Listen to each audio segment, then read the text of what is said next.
সম্মানিত দর্শক শ্রোতা, আমরা আজকে চলে আসলাম ভোলা বিল্ডিং ইউনিয়ন ৫ নম্বর ওয়ার্ড। আপনারা জানেন এখান এখান থেকে বাংলাদেশের বিভিন্ন প্রান্তে প্রচুর পরিমাণ ডাব বাজারজাত করা হয়। তো আপনারা দেখতে পাচ্ছেন আমি এখন একটা লোড গাড়িতে আছি। এই যে আমার পিছনে অসংখ্য ডাব রয়েছে। কিছুক্ষণ আগে এখানে আপনার শত শত রিক্সা রয়েছে যার মাধ্যমে বিভিন্ন জায়গা থেকে ডাব ক্রয় করে আনা হয়।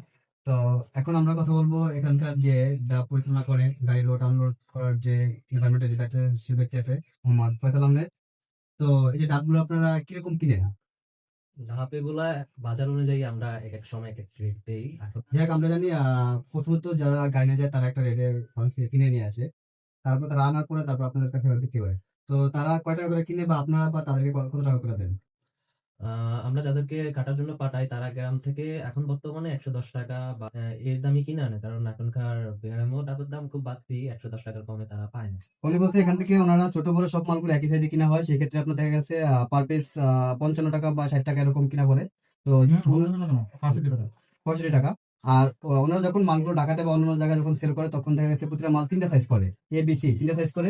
সেক্ষেত্রে ৫০ টাকা, ৬০ টাকা বা ৭০ টাকা এরকম রেট আসে। টোটাল মিলে মানে ভালো একটা অ্যামাউন্ট থাকে লাস্ট পর্যায়ে।